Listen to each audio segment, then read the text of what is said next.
Welcome to Surviving the Dream with your hosts, Casey Arnold and David Conley. We're here to talk to people who seem to have their dream job and find out, what did it take? Is it what they imagined? Is it worth it? How do they do it? Join us as we uncover the secrets of surviving the dream. Hello, Casey. How are you? Get so excited we like to say it at the same time. I know, exactly. Well, it's your guest today, so tell us who we've got. Okay, I'm very excited about this guest.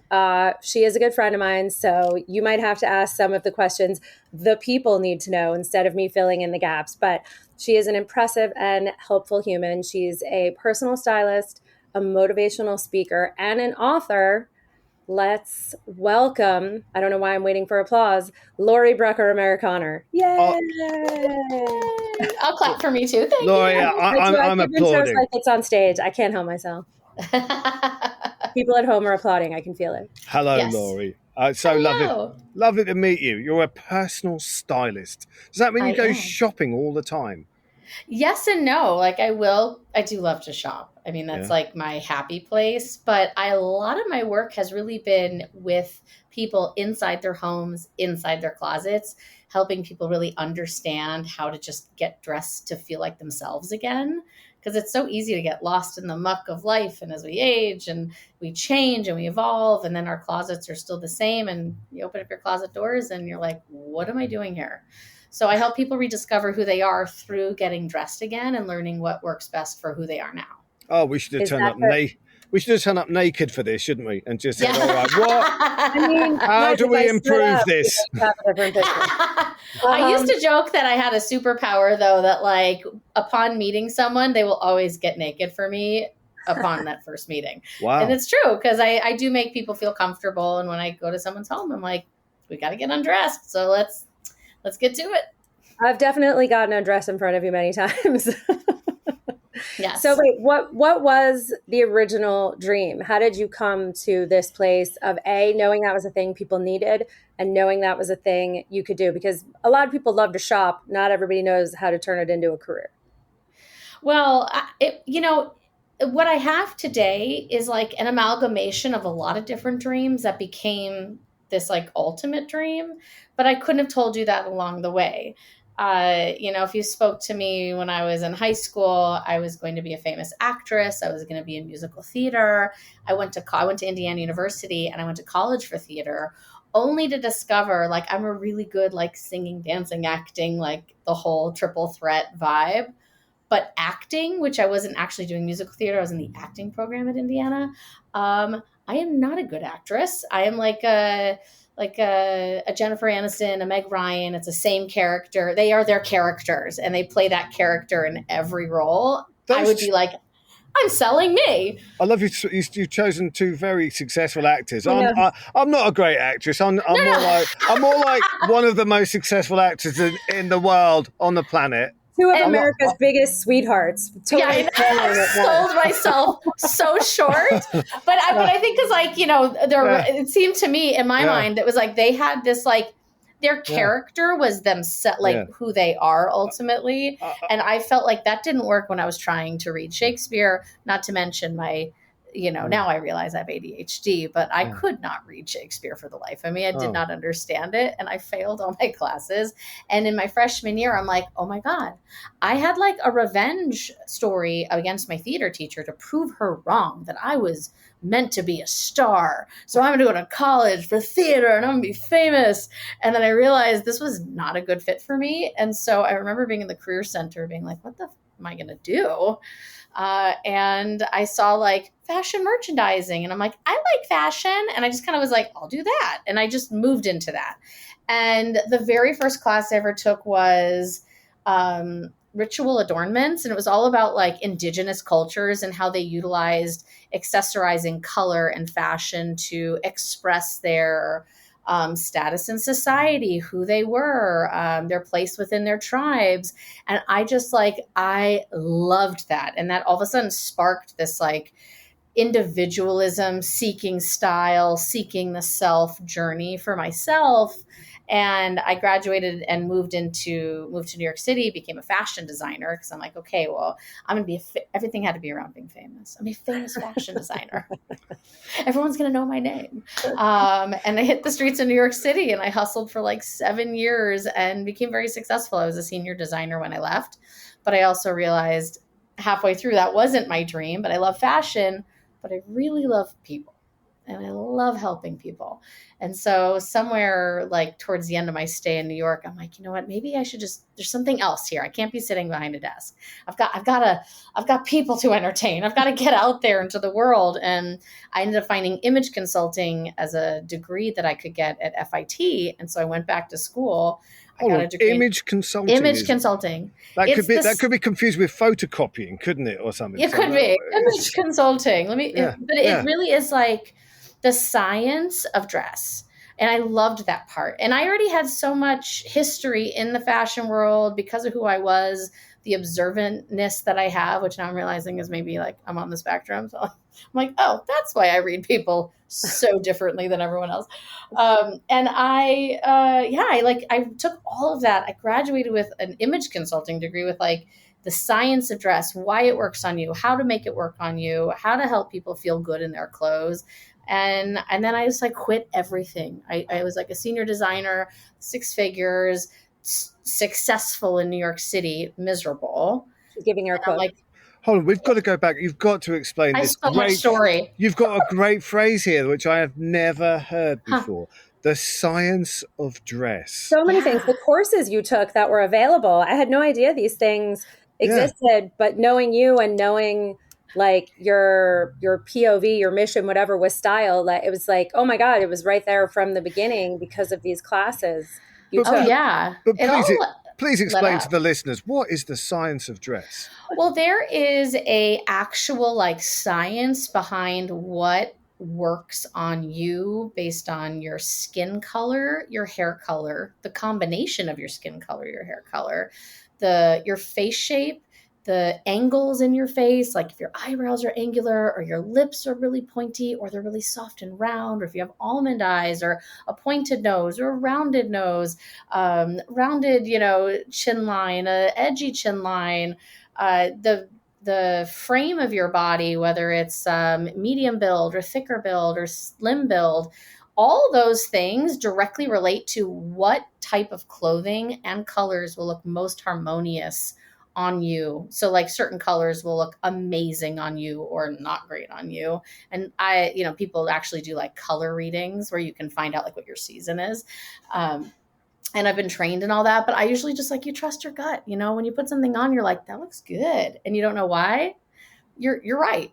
Because there's something there to it. And then you put something on, you're like, oh God, there's something really off here. And I'm always like, trust your gut. It's true. You might not know how to articulate what it is, but there's definitely something off that you notice. And I could be like, oh, it's this, it's just this one shade off, or it's, the neckline, really, you have a really rounded face. And when you do a really rounded neckline, it over accentuates the roundedness. So you want to get more angles in there. So you have a sharp, brings out the angles to lengthen your neckline. I mean, there's ways to like make you look taller, slimmer, wider, make your calves look bigger or skinnier, legs look longer, arms longer. There's all different ways you can use style to actually enhance how you want people to view you and your body and yourself and the messages behind what you wear too. Have you ever been in a situation where you went, actually, I'm going to make this person look really crap? Have you ever gone? Come on, there must like revenge style. Yeah. It's like my. Have you ever gone? Oh yeah, this person's really annoying. I know.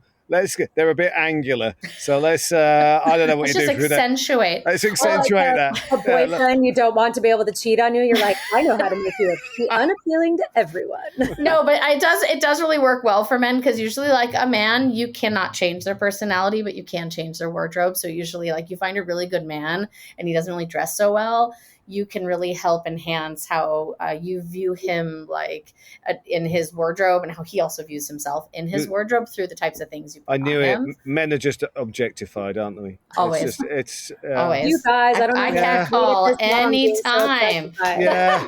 I wish you judged us for our personality and not the way we looked. I really. It's so upsetting. Is all of that information in your book also? You Are the Star? a little like how to like the science of it. Yeah, I really, in my book, You Are the Style, it really addresses like what is stopping, and really directed for women. But I honestly recommend men reading it, because one, you'll learn about women and the way we think about ourselves. Because I would 100% of the women I've worked with I've been a personal stylist for over 14 years, and I've been in the fashion industry for over 2 decades, which is, I'm like, how old am I? What? And every single woman has something that they are like deeply insecure about. Their body, their face, their legs, their arms, their weight. I mean, we all have something plaguing us that, like, when we get dressed, it is like directly affecting how we choose to dress ourselves to feel good every day. So the book really helps, like, kind of helps women identify what that is, so you can wipe it, like, face it, but then, like, let's wipe it clean and start new, and like really allow yourself to let go of all the things that are holding you back, the limiting beliefs about yourself and what's possible. And especially as we kind of like age, we kind of and mature, we start losing a sense of who we are as we evolve, and having to refine yourself again is like, well, how do I even know what I like anymore? Well, you just allow yourself to like the things you like and not judge it. And this book really teaches you how to find yourself that way, while also teaching you the tools of like, how do you build a perfect outfit that no matter what you put on, whatever pieces you put on, it's going to be perfect for you? How do you add in the right accessories? How do you bring in the color? How do you play with what you have to be more creative, have fun, and most importantly, feel good? Because I think that, like, when we don't feel good in what we're wearing, or if we're uncomfortable in it, or like even like with men too, like, you know, if you're like pulling on the shirt or like tapping, like you don't feel good in it, it's hard to be present in your everyday life.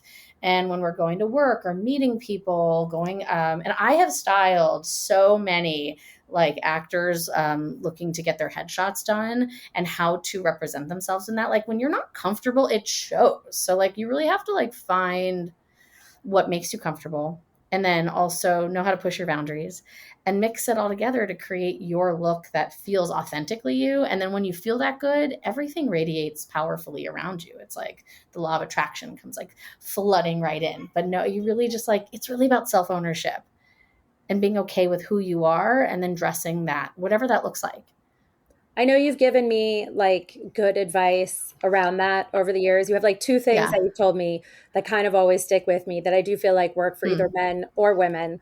One of them, I was like, I don't know, I think I was on my way to the gym one day or something, and I ran into you, and I was like, oh, I feel so gross. This, you know, it was like, I don't know, like an old shirt that I probably should have gotten rid of. And you were like, why would you wear anything you don't feel good in?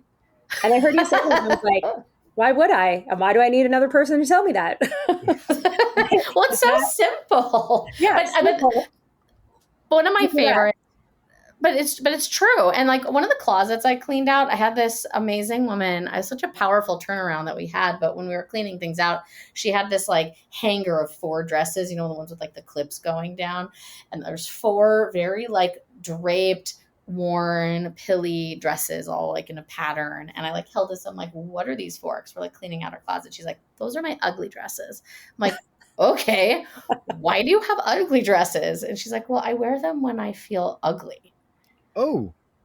And I like, my heart like sunk into my stomach. I felt like the deep pain that like people go through when they make that choice. It's like, our clothes can either like enhance the yucky feelings we're having about ourselves, or you can utilize clothes to help you get out of it. Is there something positive about that? I'm trying to figure this out genuinely. Is there a point where you're going, actually, I don't want to look glamorous today. I don't want, I want to disappear. Yeah.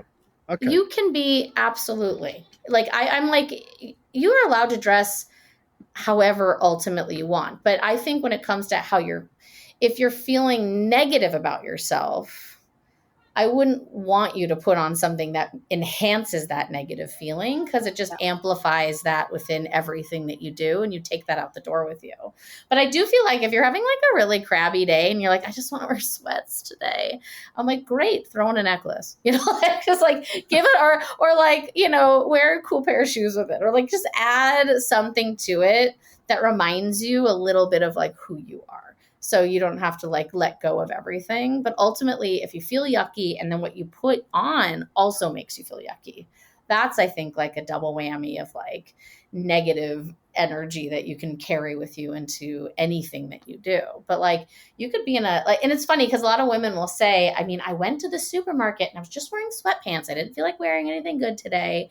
And like somebody approached me in the freezer aisle, you know, that happened to a client of mine. And I'm like, but because she was within herself feeling in ownership of who she was, but she was also not feeling like good that day. She just wanted to wear sweatpants, and that's okay.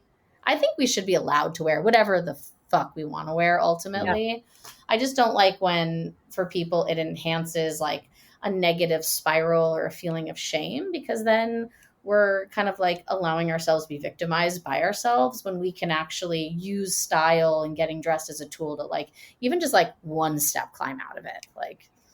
Like you like how would you do it? Like a bright color, like an accessory, like you said, like if you're like, I feel gross today, like that woman, her dresses probably made her feel more like hidden. I'm imagining the way you describe them. So would you be like, what if you wore a bright color or something that was a little more fitted to your figure, or something that reminds you of a fun trip you went on, like just any kind of thing to like flip the switch in your brain of like, I'm not whatever disgusting feeling I have right now.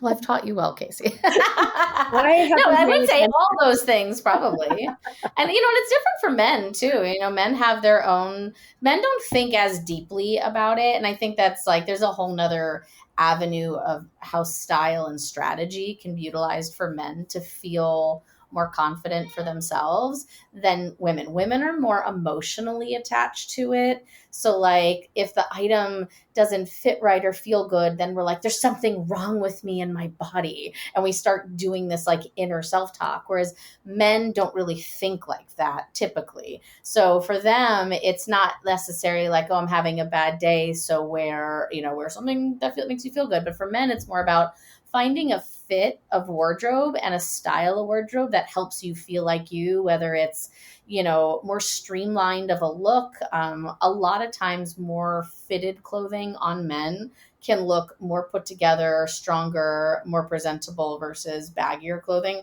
While at the same time, the grandpa trend is in with like the wide leg pleated pants for guys, like very like Harry Styles vibe. And that's like, okay too. But if it's like, I think men being more put together in their look can enhance their experience as well. But theirs is just less emotional and more just like, what do I got? I love styling men. Oh, this is the outfit? Great. Done. This is the outfit? Great. Done. Oh, I do this with this? Done. Women are like, but can I do this with this? And I don't know. And I'm like, what does that make me feel about myself? Do you find men are much more trusting like that? Because They're just very like point blank. Like, they just want to be told what to do, probably, so they don't need to think about it. I mean, I must admit, like I was on a TV show and they gave me all the clothes at the end, and I thought, well, I know all this works because a famous stylist put it together, so that I'm good. Yeah, you know, exactly. But that carry your character every day, everywhere you go. The other thing that you told me that sticks with me, which tell me, Dave, if you think this would apply to you and maybe even to your students, because I feel like this is like a character defining, person defining thing that you said, like think about what your style is or what you want your style to be and sum it up in like 2 or 3 adjectives, which I found super helpful. But it's like, oh, you could have like one for dating, one for work. And if you're like, oh, I'm leveling up in my career, it could change. Like you said, when your age is changing, probably for actors, it's super helpful of like, what would sum up this character style? Like, it just seemed, you know, and maybe even if you're in like a bad mopey mood, right? You'd be like, oh, I don't want my style to be mopey and low confidence. I want it to be sophisticated, heavy. And you can use, there's like definitely psychology to how it affects you, but even what you're talking about, like even with like auditioning and like actors and how they dress to show up for who they need to be in any given situation, I'm always so interested in like looking at the strategy of like, who is the character? What is their personality type, and actually helping somebody style themselves, in a way that resonates with whatever that character is, but also still kind of true to them. Because I feel like when you walk in to an audition, or if it's on Zoom or in person, like you want them to see you and as the character, like together. Like, I feel like that you are the character, you are that person, that's who you are naturally, and how to figure out the best way to dress that. It's like a lot of the people I have dressed have like booked all the types of jobs that they've wanted, which I always find to be like so cool to see them succeed after the fact, because they really like, they take the notes and they show up. Like one client, she was like, I'm like the girl who like gets booked as like, she's the detective, the cop, the vibe in her. And so we like really took a look at like what kind of things they're wearing on TV. And like, we kind of put her in that, but made it still her. It was like, a colored tank top, because she's like a little bit more approachable, but still the plaid shirt open, unbuttoned, with like the bootleg jean with like the brown belt, like with the buckle, like it really, like those details really matter, because you ultimately want to be the character as you. That makes sense. I mean, you actors know. I'm not even an actor, but I play one on TV. No, that's interesting. I mean, I remember when I first did stand-up, and that threw me, because I'm used to being an actor where someone basically, you put on the clothes that you have been assigned. And I actually got a stylist who said, what am I as a stand-up? What do I look like? And I didn't want to look like everybody else. And I was kind of surprised what she did for me. And and then it used to feel like I was putting on that costume every time I went out to do a gig. But it helped. Yeah, what was it? Me. Well, it was bizarre, because it was like, she goes, oh, I see you in a cardigan. And I thought, oh, God, you see me as old. This was like, and she goes, no, trust me. And it was like T-shirts and cardigans and jeans. And I was like, oh, okay. And then all these bracelets. But it was funny, because for quite a while, I'd go along and I would go through the little ritual of making sure that I had this right thing. And then there was a time when I was driving around and I get a call from the comedy store going, can you come and do a gig? And I'm going, I haven't got my cardigan or my bracelets. Oh my God. Am I going to be funny? Oh, no. I felt like Samson with his haircut. But actually, and then I was okay. I was trying not to be the plaid shirt guy, because every male comic had a plaid shirt. Well, and there's very few for men specific. It's a little better now, but there's not that much out there for guys to get that creative with. Right. It's just you can do a plaid shirt of. Yeah, I mean, I like plaid shirts. Plaid, blue plaid, yellow plaid, brown. Like, there's like not that much. Yeah. Women definitely get like a lot more options and creativity, but I do think like men's creative style is getting more interesting. But that also has to be your vibe. You can't just you don't want to show up as something you're not. But I do like that you were doing kind of a cardigan every time, because I feel like, for like the women professionals I consult, for actors, like or a comedian, like if you're showing up in a particular, like as you are your brand, you are yourself, right? Selling yourself. I like having a hook, like something that is so consistent, you're memorable by.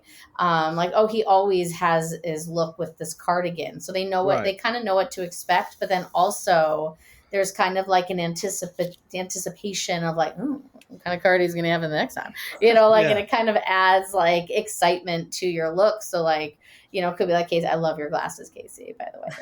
Fantastic. I mean, for me, it could be like different colored glasses every time or whatever it is, but like it makes it interesting and also makes it fun for you. But it's also practical as well, because when you're doing a long set, like if you have to do an hour long set and you're under the lights, you're going to sweat a lot. So I mean, it's horrible. And it was like, actually, the cardigan then really was great, because you'd have your T-shirt and I'd be sweating and it doesn't show. You feel you feel conscious of it. And then, and I've done it again. And then years later, you're doing it with a shirt, and you just thinking, and I come off stage and I look at myself in the mirror and I'm drenched, going, oh, great. That's what everyone was looking at, was it, the last 15 minutes? It's like, don't lift up your arms. Yeah. Like, don't lift up the arms. Yeah. And you know what? There is these like pads you can put in, like a feminine pad, but for your armpit to keep it nice and cool in there. So, or at least to suck up the sweat so it's not coming through. I mean, they do that in costuming if you're going to wear like an old costume. Yeah. And obviously those old costumes are like so unbreathable, especially the period pieces.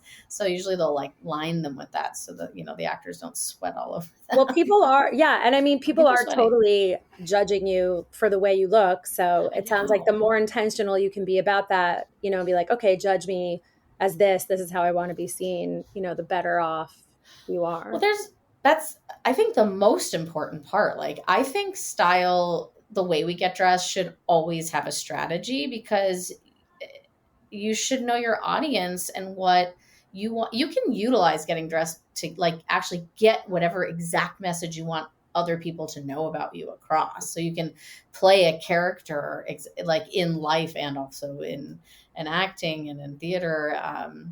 But like you can take on whatever persona, vibe, look you want to go to. Or if you know you're going to be around a certain type of people, even styling yourself in a way that's like reminiscent of how they put themselves together. People are super judgmental. So it's like, you know, if they think that you're like them, their first clue is like what you're wearing and your vibe in it.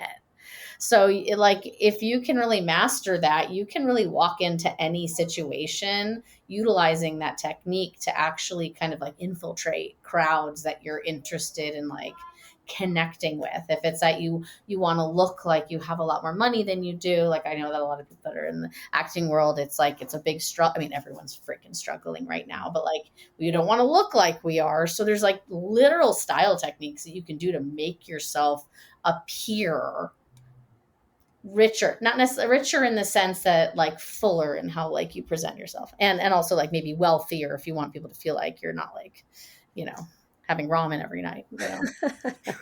But that's important. Like, you know, if you're like going up for a job interview or something, right? And maybe it's, you know, a step up from where you are, but you want them to already see you as that. You're not going to go in your sweatpants. No, you're going to go in like, depending, like high contrast colors are really authoritative. Sharp edges are really authoritative and strong. So if you're like someone who's like, people see you as really sweet and approachable and kind, but you're like, I want them to know, I mean, fucking business. Like I'm showing up. You want like sharp angles. You want a pointed collar. You want a sharp shoulder. You want lines. You want high contrast, because that plays up. This is the science part, going all the way back to that reads the different like lines and angles in your face and pulls those out. So like someone who has a lot of angles in their face typically will be look like they have resting bitch face, or I don't know what the man equivalent to that is, but there's like there's people that walk by and you're like, you do not look like a nice person. Oh my God. Like there's something, and I hate to say that, but it's true. But there's people that you're like, and if you notice, they all have they have pointy noses, sharper jawlines, very angled eyebrows. Their lips are more like sharp. Their eyes have more angles to them. You will notice that. And then people who are like really approachable and they seem really sweet and soft usually have rounded faces, rounder eyes, almond eyes, softer eyebrows, softer lips, rounded nose. And you can play up all these like different angles and curves within your wardrobe to like push out either message. Like you could be more soft and approachable with, you know, making your hair softer that day and doing round necks and the cardigan and, you know, shawl collars. Or you can even, if you want someone to think you're more serious, high contrast colors, you want to see the sharp angles, it makes you read more authoritative, stronger, and serious. It's crazy what it does. And these are so like subconscious, like the average person walking around is not really going to like think about these things, but I'm like, and I think about this stuff all the time. And I'm like everywhere. I'm like analyzing. Is that right? Are you of people? Sorry, we're both fascinated. Do you feel like knowing all this helps you be a better judge of people? I think I can read people really well and really quickly, and I can tell if someone's faking it.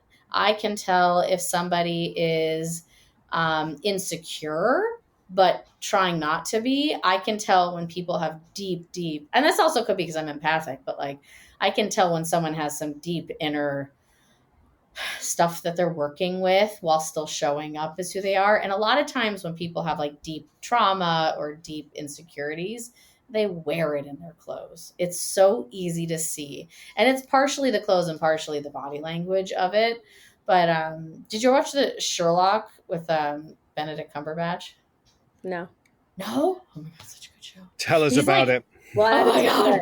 It's such a good show. Okay. But what I loved about it is like, he's like, you know, this like so he's like this narcissistic, like so self-absorbed. But I think he also is like autistic, and he's got such a way about how he reads people. And in the show, you see him scanning people, and it'll be like, and then like a little bubble will pop up to like show you what his brain is thinking as he's scanning a person's outfit for clues, and all the inferences he makes as a detective based on these little things like the stain that's on the underside of his cuff, on the underside of the guy's cuff, and the small little pull of the fabric over here indicates this, and the small, and it like little, and I was like, oh, that's how my brain works. I'm like, oh my gosh, that's what it's like. And I try to explain that to people, and they think I'm kind of crazy, but it's like, it's just this like, part of it's innate.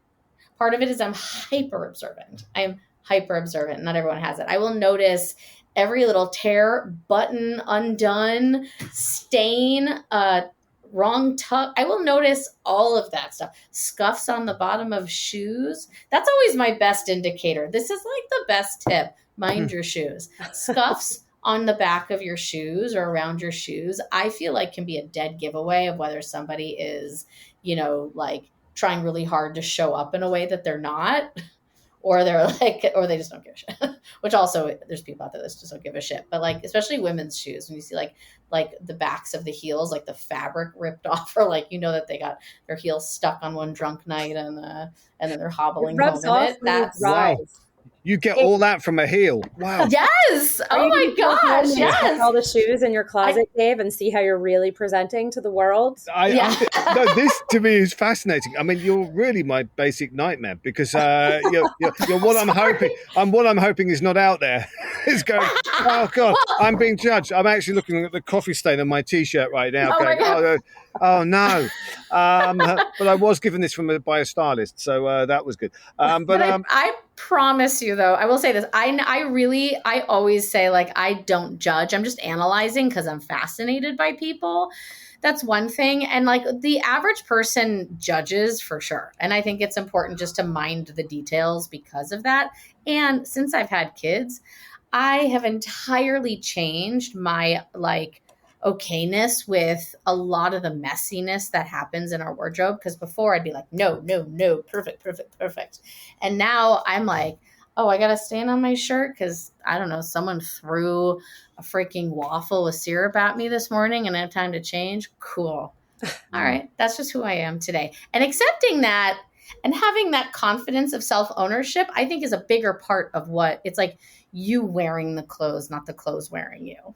And this analysis that you have, is that something that was from the study that you've done, or was it something that from a passion that early on in life that you went, oh, I'm interested in this? Both. Okay. I think both. And it's interesting because I think that leading up to where my like dream has gone, I always was analyzing everybody's everything from the beginning. I remember details about people's clothing from like kindergarten, first grade. I have visual memories of those moments. I have memories of how certain items made me feel, how they looked on other people, and then also what's so hard about being a girl, and then we compare them to ourselves and feel like bad about ourselves because of it. And I ultimately, and this I did write about in the book, like I used fashion as my armor. I used style and being unique in how I put myself together as my protective armor from feeling so different and unaccepted by others. Because I couldn't look like the other girls. I didn't act like the other girls. I am like this like wild, you know, hyper happy, like sing, dance, like jump in the back of the room all the time, you know, like kind of person. And I've always been that way, but that doesn't sit well with a lot of people. So I felt different. And since I couldn't fit in, I was like, well, I was determined to stand out. So that's why when fashion came up in college, I'm like, oh, I'm interested in this. I've always liked this. I could do something with this. And I became the girl in school who made her own jewelry, cut up her shirts, always wore vintage. I had like the wildest, weirdest outfits because I, again, didn't even felt like I fit in with the other girls. I was just felt different. And I was expressing that through my style and ultimately honing in on the skills of what makes you individual and why that should be embraced and why we should allow each other to find our individualism through our style and ourselves, because that uniqueness is so beautiful and cool and interesting. And I've learned to empower myself through it.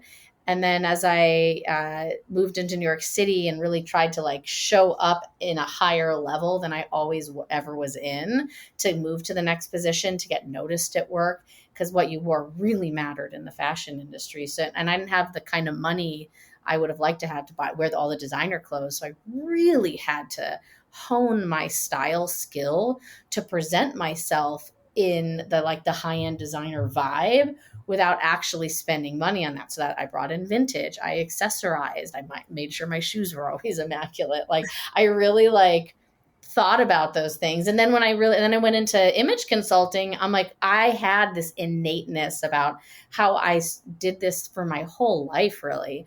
And now I'm like, I'm going to teach this to other women now that I have even more articulation of the science of why.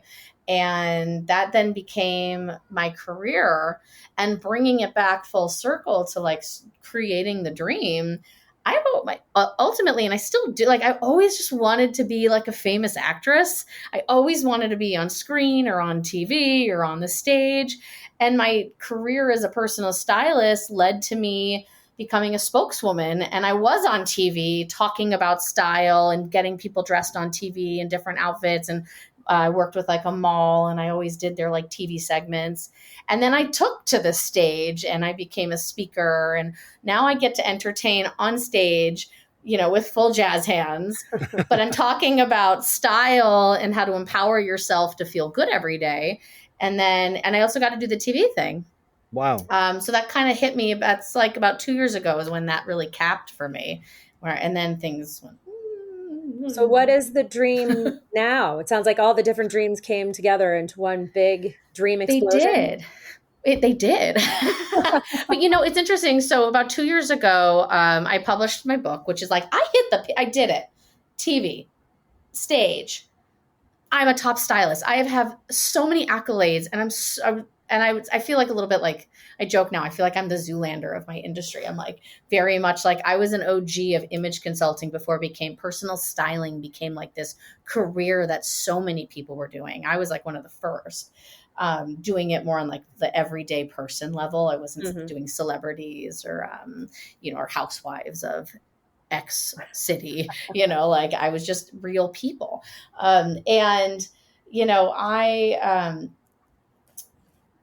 I got to the peak. I hit it. I did it. I got the book deal. Someone approached me and said, "We love what you're doing. Do you want to write a book?" Yes, I've always wanted to write a book. Here we are. So I published the book, and then I burnt out. And I realized that I was hustling for 2 decades, essentially. I really never took a break. And I never took a pause to consider where I was going with this dream and what would be the next step. Because I feel with success, because it is so how you define it within yourself, to me, it was getting to the top. But you get to the top, and if you're not internally happy or feeling settled or satisfied, it doesn't feel successful. Yeah. So you could have all the perceived success, the money, the accolades, the book deal, the stage, the screen, and yet not feel like you're there yet.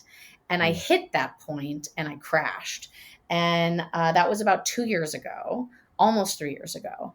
And I have been in a state of burnout since then. And I only in the last, I also moved and had a child, also a second baby. And I've been really trying to I'm appreciating the shift I'm in right now. But also I look back and I think, what would I have done in my life, and what would have been the dream if I didn't stop myself from pursuing musical theater? If I didn't stop myself from making jewelry when I made it, I remember being in New York and starting to make jewelry, and I brought it to this one woman who was like the VP of sales at the company I was at. And I said, I made these really cool rings. I love them. I'm thinking about selling them. What do you think? She's like, how much? You know, I'm like, I think I'm going to price them at $50. She goes, I would never pay that much for that. And then threw that dream out the window. So all the times that I had all these inklings of other things that I wanted, something prevented, like something happened and I stopped myself from pursuing it. So it's interesting because I'm at this place where I have this really great knowledge. I have this amazing book. I love being on stage, but I also want to do I want to make things with my hands. I want to sing again. So I'm kind of like in an excited phase of like, what can I create now that merges kind of like what my dream was and what feels fulfilling today. And what is going to be the most fulfilling is feeling happy, content, settled, safe, and okay with, I don't have to be the most famous person in the world, but if I know I can help people and that's good enough, that's good enough. You know, so I'm really exploring that right now. And it's exciting because I can be successful, take a dive, and also shift gears and create a new success in the end. Question mark. Don't know what it looks like. Yeah, no, that's beautiful. So you're looking for your new inspiration, it sounds like. Yeah. I mean, I'm dabbling in things like making things with my hands, doing things that make me ultimately feel happy, and giving makes me feel happy. So like giving my knowledge, imparting my knowledge on others. I love helping. I spoke to someone who had like a teenage daughter who was really struggling. And I'm like, that is so interesting. Like that could be like a way to take my knowledge. I've helped so many adult women, but what about these younger girls that we really struggle at that age?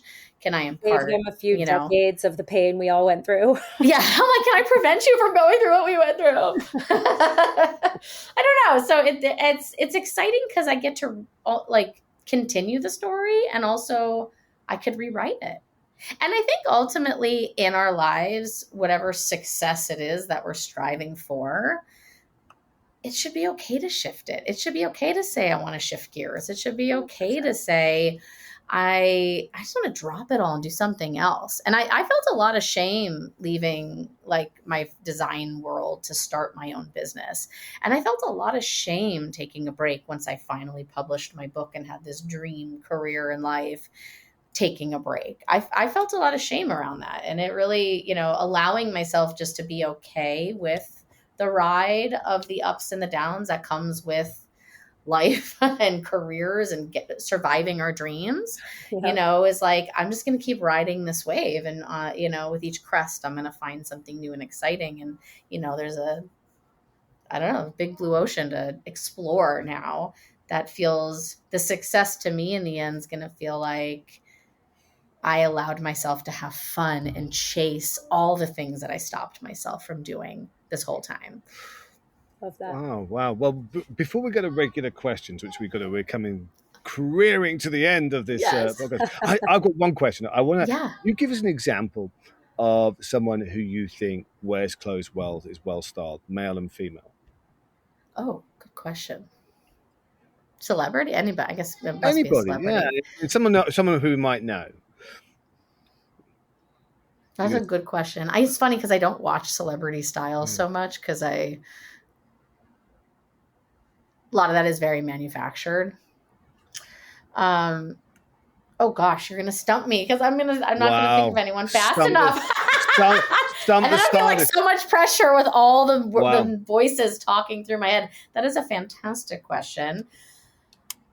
Let me think about who do I definitely love? Not Jennifer Aniston. I was going to say, yeah. No.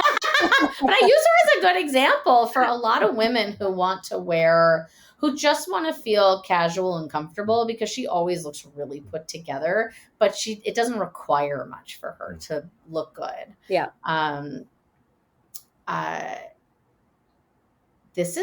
I'm a little stumped. Wow, I stumped the stylist. Thank you.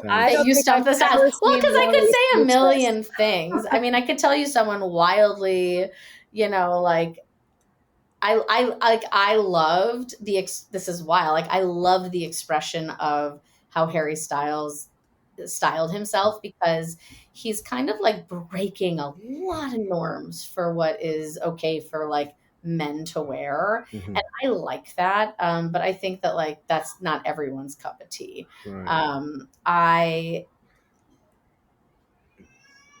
I'm like, who do I love? I don't watch Celebrity Style. Isn't that funny? Because I mostly focus on like just everyday people. And I love the way that everybody dresses ultimately. I love street style so much.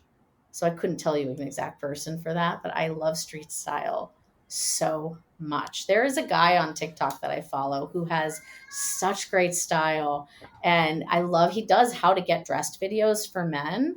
And it's like really like approachable.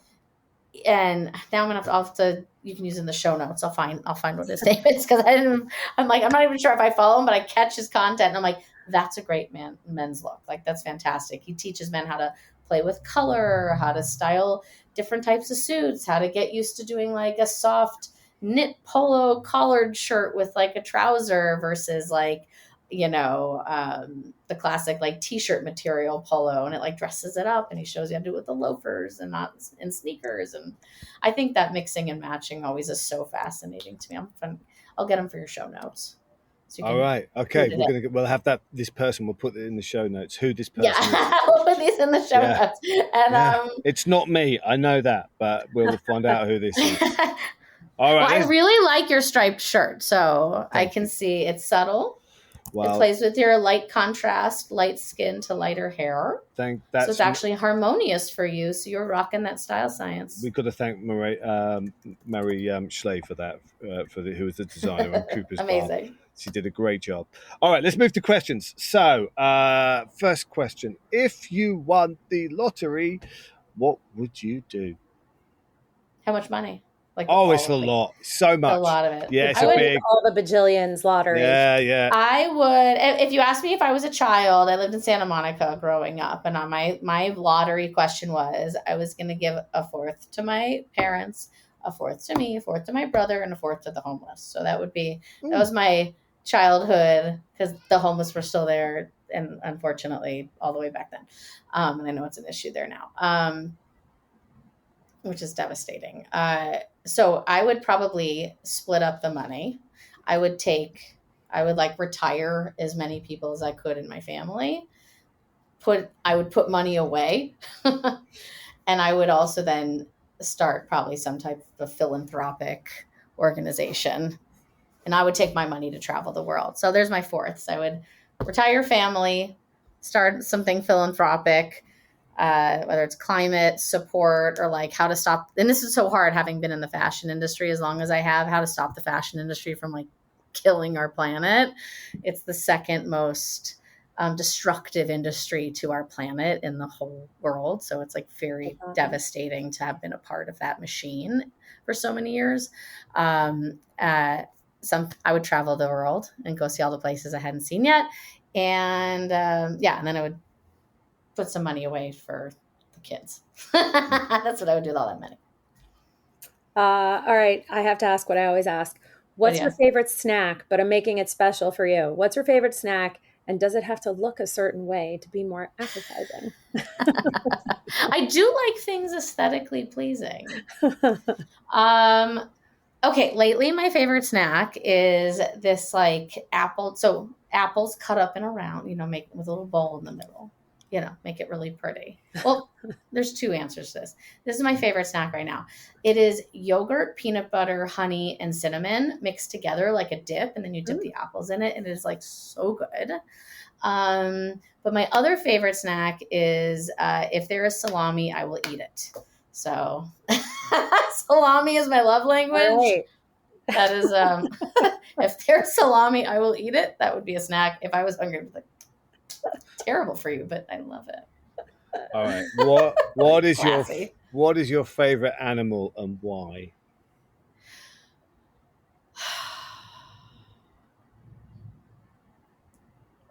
I mean,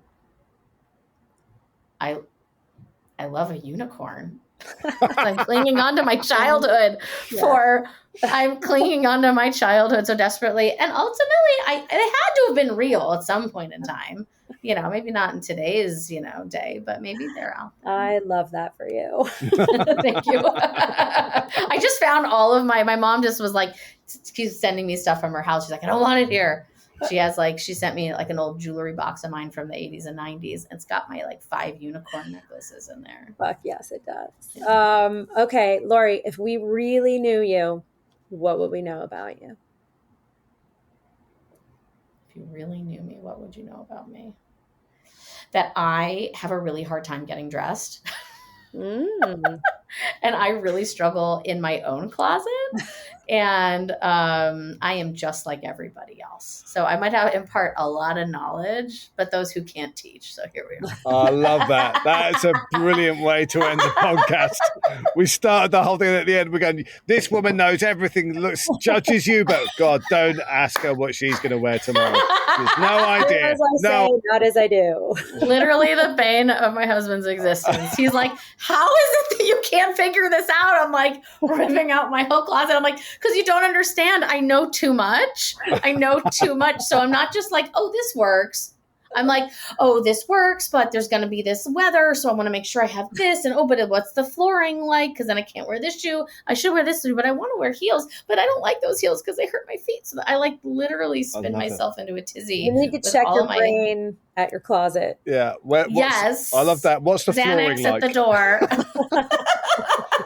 Laurie, this has been so great. Thank you so much for doing this. Everybody listening, go buy Laurie's book.